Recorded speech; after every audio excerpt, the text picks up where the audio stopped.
back again, good people. Hey y'all. I'm Ken. And I'm Bridget. And who are we? The Fergusons. So back at you one more again, just chopping up this story, man. You gotta chop this thing up with us if you really want to catch it. Like especially if you single and you've been praying like, where's my partner? Listen, you've been through some bad relationships, like you've been through divorce, you've been through breakup. Like, catch these nuggets, man. We throwing it out there. Like, I know, just like Babe was saying, she watches Married at First Sight and all those other chick type flicks, and I don't watch them, but she engaged me to watching one of them. I was like, man, this is what we did. We got married at first sight. We got married quickly. It was a fake leap, but guess what? You can make it if you trust the process. Yes. But again, just to recap, last time we were talking about the before we actually met. So again, like I said, we kind of exchanged casually information on a dating app. I was frustrated. She was frustrated. I don't think she was as frustrated as me. I was just over it. But anyway, to make a long story short, like, we engaged a little bit, and I guess her friends caught wind of it. And so when her friends caught wind of it, that's when things shifted. So I'm gonna tell you about the first conversation with her friend. And I could tell they was nosy. Like, I got that type of discernment like your grandma. You walk in the house, she know what you've been doing. She know what's going on with you. Like, I just, when her friend hit me up, I talked to her. And, I probably talked to her friend longer than I talked to her. I think I may have talked to you. How many times you I talked to your friend? Probably 3 or 4 times.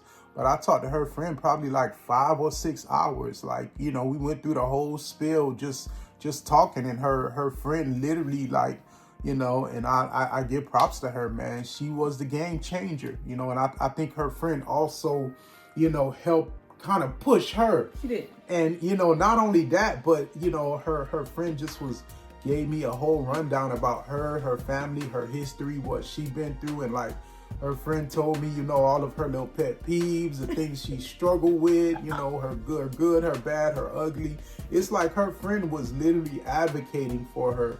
And, I appreciated that friend because she kept it A100. Yeah. And not only that, but her friend was kind of, because, she's very conservative. But her friend was like, nope, I'm going to push you to get this. And literally her friend set up a surprise date. Yes. Like, she didn't know I was coming for the first date. No.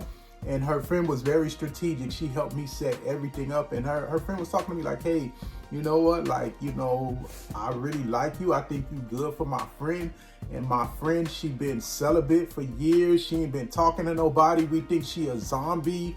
We think something wrong with her. We think she's somebody out the Bible, a eunuch or something. And we just nervous because she ain't never gonna find no man because she don't give nothing up to nobody. And listen, now that was giving me like, ooh, that's what I want. I want somebody, not saying I want a virgin or nothing, but listen, I've been around this stable too many times. But it told me that, okay, like there's character there. There's the moral fiber and workings of the person that I've been praying for. So that gave me confidence, and that put a fire under me. And not only that, but that the friend was ambitious with it. Like, she was like, listen, like, you want to see her?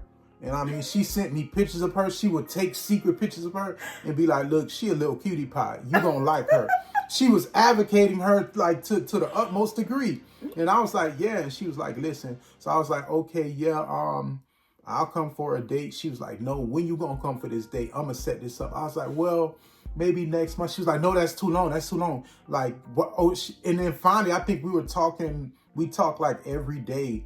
And then she was like, I think it was a Thursday, and she was like, just come Saturday. I'll set everything up for you. You don't have to mention anything to her. I'm going to set everything up. You're going to meet her. You're going to love her. You're going to fall in love. She already falling in love with you. Man, that friend was on it. And I say that to say this to you. Listen, don't discount what God can do in the situation. Because who would have ever knew that, I didn't have the strength. She didn't have the strength to truly recognize and run the way she needed to, but God always have a ram in the bush. Absolutely. So this friend set up a surprise date. And let me tell you, like, I was strapped for cash, just being transparent. And I was like, you know what? I'm going to use my cooking skills to woo her. So I set up a whole a whole dinner Spread. date at her apartment, Yes. and her friend set everything up. Yes. And I was like, a part of me was nervous because like, I don't know these people. I never met her.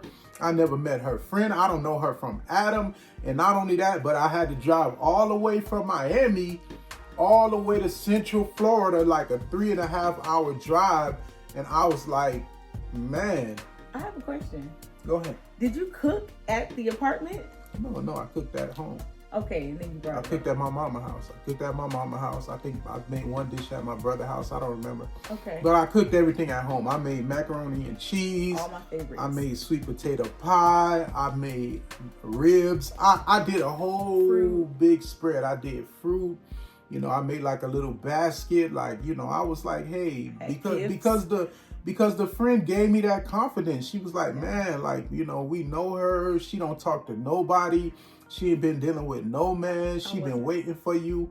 And I was like, wow. And again, you know, you don't know who God can use. And God used her, because I think if that friend wasn't in the picture, like, I wouldn't have engaged, because I was at the point where like I was defensive and paranoid. Yeah. Like, okay, because a lot of women that I was meeting on the Christian dating apps, like, they wanted to give you some. And listen, I'm not saying that I don't want none or I don't have hormones, but I was just at a point where like, man, I'm over that. I'm over jumping into bed with people. Like, I want the real deal. I'm ready to find somebody to build with.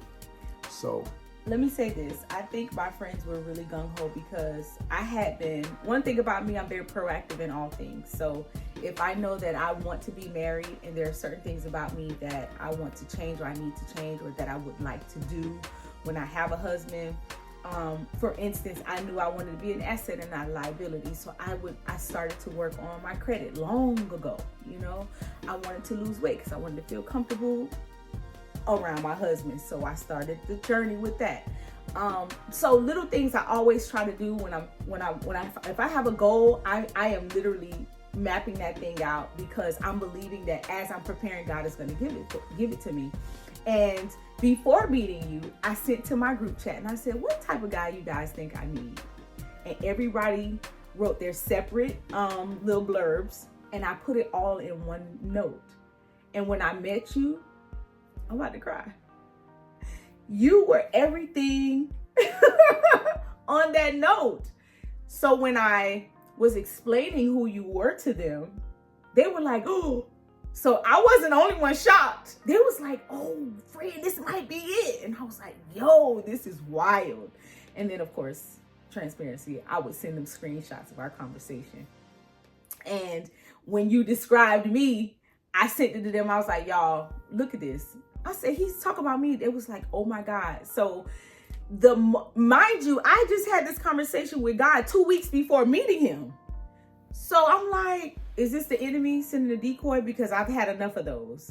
And the more it was lining up, the more I was backing away. Like, who sent you? You understand? But my friend group was like, nah, we ain't backing up. We going forward. Now, I didn't know she was pressing you like that, but I thank God for that, because sometimes you need people around you that are stronger than you in the season, and even in partnership. Where I lack, he's strong, and vice versa. So we got to make sure when you're selecting somebody that you can really partner with. And when even your friend group, y'all have to be able to lean on each other.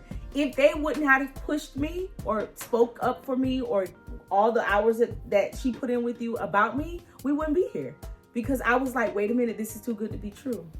Yeah, definitely. So, you know, again, that's the leading up to when we met. So guess what? We're going to keep it juicy.